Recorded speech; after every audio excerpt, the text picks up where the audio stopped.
समय कमोडिटीज में जो बड़ी डेवलपमेंट में है वो है जीरे को लेकर। दरअसल एनसीडीएक्स पर जीरे ने नया रिकॉर्ड स्तर बनाया है आज के सेशन में। क्या है कारण, क्यों तेजी बनी है, अब यहां से प्राइसेस किस ओर जाते हुए दिखाई देंगे, क्योंकि मई के पहले कारोबारी सेशन में ही नया अपर सर्किट लगाया है। तो नए रिकॉर्ड स्तरों पर जीरे का भाव आ चुका है और पिछले 3 महीने में 34% की तेजी हम देख चुके हैं। इसी पर हम बातचीत करेंगे, समझेंगे भाव किस ओर जा रहे हैं, उत्पादन के नंबर्स कैसे रह सकते हैं, डिमांड कैसी आ रही है और क्या हाल है मंडियों का।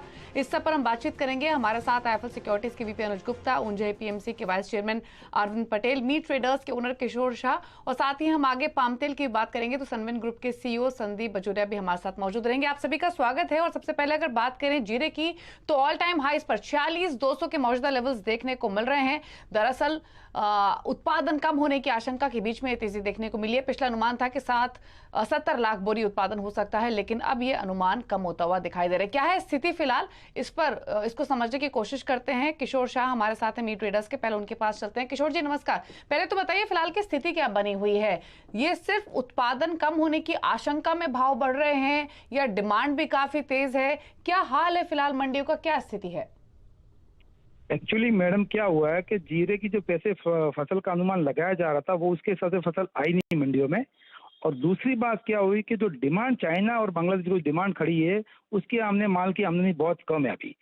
चाइना क्या था, लास्ट 2 साल से लॉकडाउन था तो वहाँ पब्लिक बाहर नहीं गई थी, उसकी जो डिमांड अभी निकली है कोई भी कमोडिटी में हो बल्क में वो बाय कर रही है, सर जीरा हो, सौंफ हो, कोई भी कमोडिटी हो, इसके हिसाब से इसकी डिमांड इतनी बढ़िया बनी हुई है।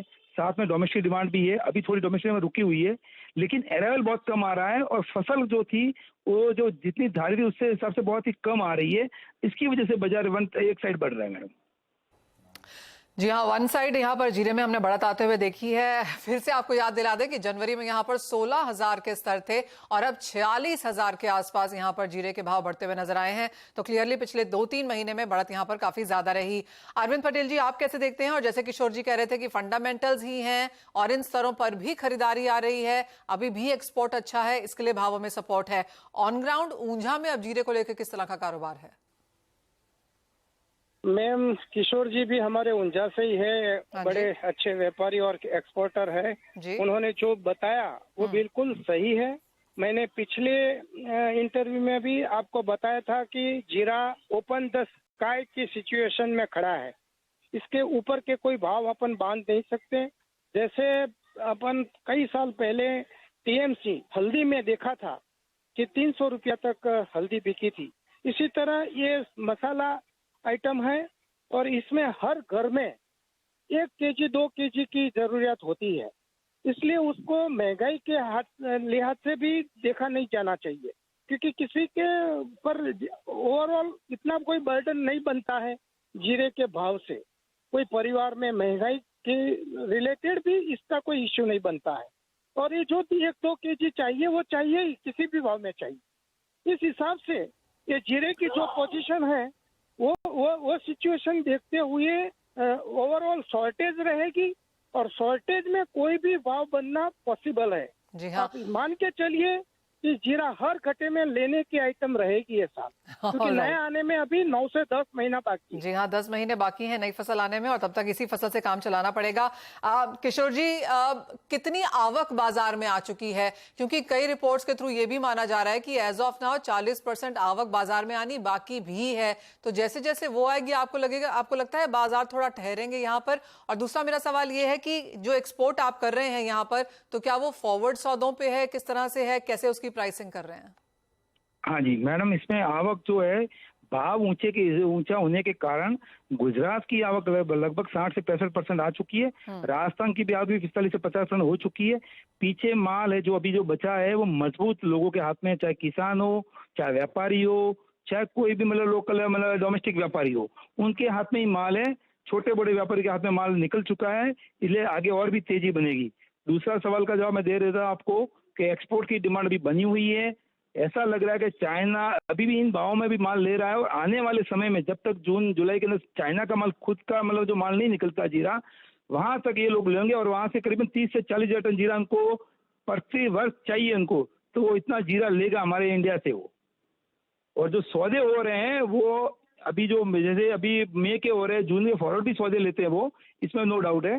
जैसा भाव का पड़ता है उसके हिसाब से वो सौदे ले रहे हैं।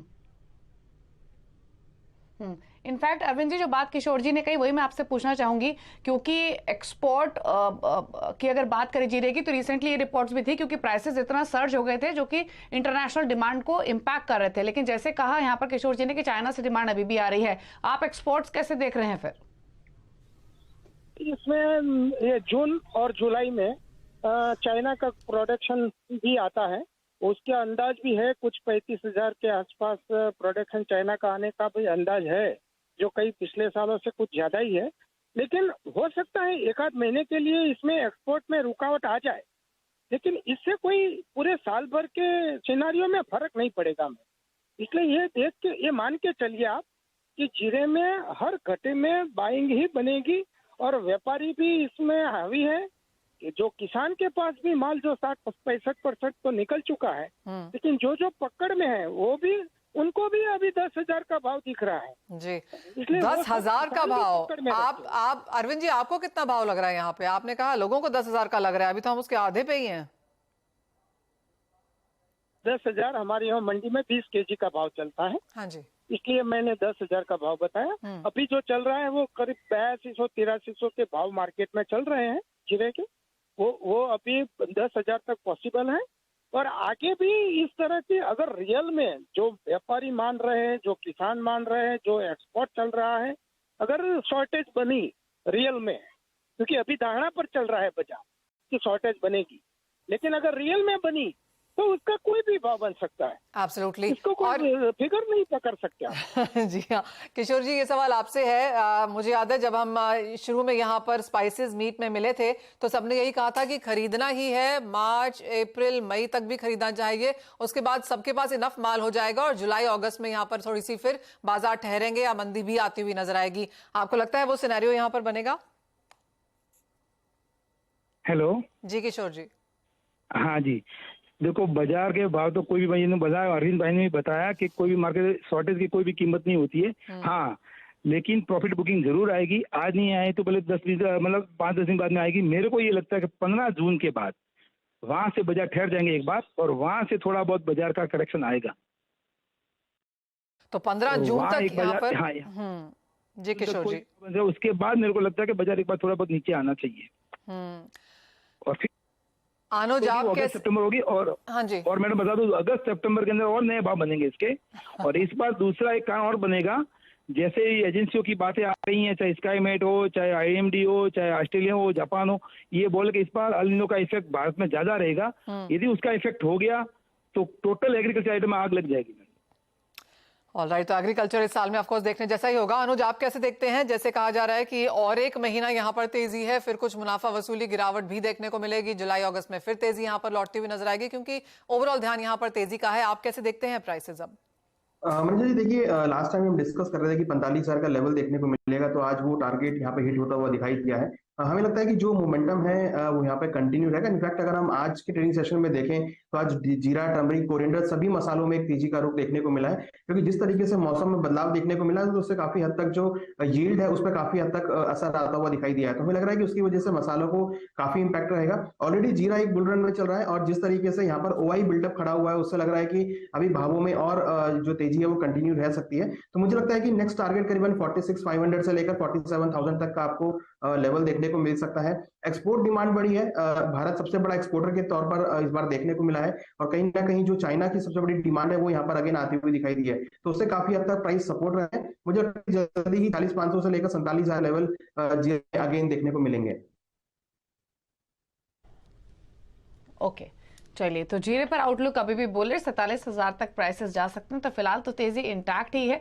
आगे जाते हुए शायद थोड़ी सी प्रॉफिट टेकिंग देखने को मिले, लेकिन फिलहाल तो तेजी बनी हुई है और फंडामेंटल रीजंस है जिसके कारण ये तेजी देखने को मिली। अनुज का व्यू है कि 47,000 तक भाव यहां से आगे जा सकते हैं। चलिए, शुक्रिया अरविंद जी और किशोर जी आने के लिए, शो में अपने व्यूज देने के लिए, बताने के लिए क्या स्थिति है और भाव यहाँ से किस ओर आगे जाते हुए दिखाई दे रहे हैं। लेकिन चलिए, इसके अलावा बात करेंगे पाम तेल की, क्योंकि पाम ऑयल की कीमतों में हमने गिरावट देखी है। दरअसल कई सारे फैक्टर्स है जिसकी वजह से गिरावट देखने को मिले। यूरोपीय संसद ने जो नया कानून पास किया है जिसमें यूरोप पाम ऑयल का इंपोर्ट नहीं करेगा, ये भी एक डेवलपमेंट है और भारत ने भी इंपोर्ट कम किया है। क्या मायने हैं इसके, क्या असर होगा, प्राइसेस किस ट्रेंड में रहेंगे, इस सब पर बातचीत करते हैं। संदीप बजोरिया हमारे साथ मौजूद है सनविन ग्रुप से। संदीप जी नमस्कार, स्वागत है आपका। पहले तो ये बताइए फिलहाल की स्थिति को आप कैसे रीड करते हैं, जो नया कानून यूरोप की तरफ से आते हुए दिखाई दिया है, प्राइसेस ने जिस तरह से रिएक्ट किया है, क्या व्यू आपका? देखिए, यूरोप बहुत दिनों से ये कोशिश कर रहा है कि पाम का कैसे भी करके इंपोर्ट रिस्ट्रिक्ट किया जाए, कम किया जाए। फूड में है, बायोडीजल में, हर जगह में, बिकॉज उनको अपना रेपसीड ऑयल प्रमोट करना है और रेपसीड की बम्पर फसल वहां है। आई थिंक ये सब यूरोप की मूव्स जो है ये अनजस्टिफाइड मूव्स है, मेरिट के बिना की मूव्स है, लेकिन बस ये इंटरनल पॉलिटिक्स है, वो काम चल रहा है। सो ठीक है, वो बात को लेके डेफिनेटली थोड़ा सेटबैक पाम ऑयल को मिला, लेकिन मेजर कारण तो ये था बिकॉज सोयाबीन ऑयल में हमने देखा कि शिकागो में बड़ा सेल ऑफ आया है। सोयाबीन ऑयल जो 56-58 सेंट हुआ करता था वो हम देख रहे हैं 52 सेंट पे रह गया है। और वहाँ अर्जेंटीना में भी प्रीमियम्स जो है वो जो 700-800 चलते थे वो 1100 करीबन हो गए हैं, बिकॉज वहाँ सोया डॉलर स्कीम गवर्नमेंट ने इंट्रोड्यूस करी किसानों को सोयाबीन सीड बिकवाने के लिए। तो उस कारण से हमने देखा कि इन दिनों में सोयाबीन ऑयल की कीमतें जो है वो करीबन जो 1100 डॉलर चल रही थी वो 970-80 डॉलर के लेवल में आ गई है। और सनफ्लावर की कीमतें भी करीबन वही 970-80 के लेवल में यहाँ चल रही है। तो उनके आगे पाम को टिकना बड़ा मुश्किल था। पाम अपने आप को आउटप्राइस कर चुका था और पाम को करेक्ट होना जरूरी था। नहीं तो इंडिया जैसा बड़ा देश जो सितंबर और दिसंबर लास्ट साल में हर महीने अपने 10 से 11 लाख टन पाम खरीदा था सीपीओ लिंक मिला के, वो सिर्फ 5-5.5 लाख टन पे आ गया है अभी अप्रैल मई में। तो उस कारण से पाम के डिमांड के इश्यूज बनने लगे हैं और अभी आगे जाके इंडोनेशिया से थोड़ा सप्लाई भी सुधरेगा। वो सब बात को लेके पाम को करेक्ट होना जरूरी था और पाम करेक्ट हुआ है और पाम अच्छा करेक्ट हुआ है। सीपीओ के दाम अभी देख रहे हैं जून शिपमेंट के करीबन 910 डॉलर के हैं और जुलाई शिपमेंट के 865 डॉलर के हैं दाम, जो सोया से करीबन 120 डॉलर जुलाई में सस्ता पड़ रहा है और जून में करीबन 80 डॉलर सस्ता पड़ रहा है। तो ये लेवल में पाम को आना जरूरी था और वो आ गया है और हमें लग रहा है कि अभी इस मार्केट ये लेवल पे थोड़ा स्टेडी हो सकता है टाइम बिंग के लिए। सोयाबीन ऑयल भी, सनफ्लावर ऑयल भी और पाम ऑयल भी, तीनों ऑयल जो है।